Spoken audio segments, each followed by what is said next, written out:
Hey everyone, and welcome. Today we are diving into an adventure that's happening, believe it or not, right outside your window. We're talking about the wild, wonderful world of backyard bird watching, and it all starts with just a single moment of curiosity. You know that exact moment, right? You're just sitting there, enjoying your coffee, and boom, a flash of color zips by. And before you can even really process what it was, it's gone. Well, that fleeting glimpse, that's our starting line today. We're going to turn that quick "what was that" into a really rewarding hobby. Because here's the thing, those birds aren't just background noise or pretty decorations. They are basically tiny superheroes for your local ecosystem. Seriously, they're out there managing pests, pollinating plants, and the kinds of birds you see and how many of them can tell you a ton about how healthy your neighborhood environment is. Learning to identify them just adds this whole new layer of meaning to your day. All right, so here's our flight plan. First, we'll get you set up for your own backyard adventure. Then, we'll meet some of the most common feathered neighbors you're likely to see. After that, we'll get into the ground crew and the certified geniuses of the bird world. And finally, we'll talk about how to turn your yard into a place they can't resist. Okay, first things first. Let's talk about how we go from just kind of noticing birds to actively, watching them. This is all about getting you set up with the right, simple tools and, more importantly, the right mindset. And the great news is, you don't need a lot of fancy gear. A simple pair of binoculars is a game changer. It just brings all that action right up close. Grab a notebook or download a great app like Merlin Bird ID, it's amazing, to keep track of what you're seeing. But honestly, the most important tool is just patience. Taking the time to just watch. That's the real key. Now, let me give you a pro tip right out of the gate. That's going to save you a ton of frustration. A bird can look completely different in the bright morning sun than it does in the evening shade. And get this. The same exact bird can change its feathers, its plumage, from spring to fall. So paying attention to its size, the lighting, and the time of year will make you so much more confident. All right, now it's time to meet the local celebrities. We're going to start with the A-listers of the backyard. The birds that are common, they're colorful, and they really make their presence known. We're going to kick things off with what I like to call the big three. I'm telling you, even if you think you don't know any birds, you almost certainly know these guys. Their distinct looks and sounds make them the perfect starting point for building your ID skills. First up, the northern cardinal. The male is that brilliant, unmistakable flash of red. You just can't miss it. And that signature little tuft on his head, it's like a tiny pump rock crest. It's a dead giveaway. And keep an eye out for his partner, too.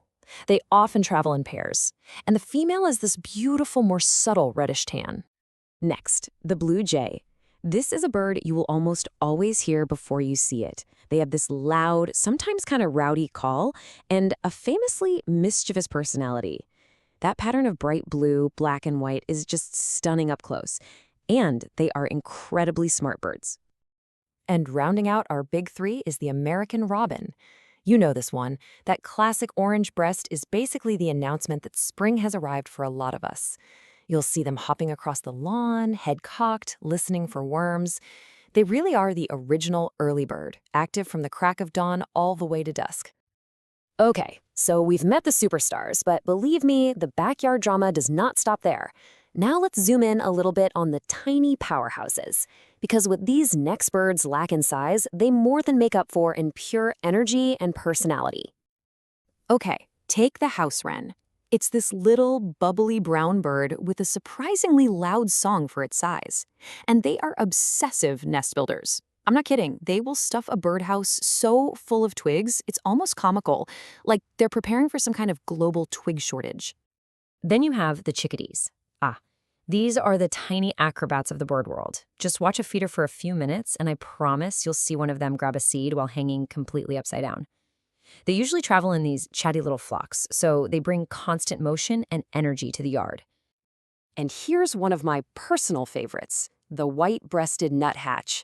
This little guy is the tree walker.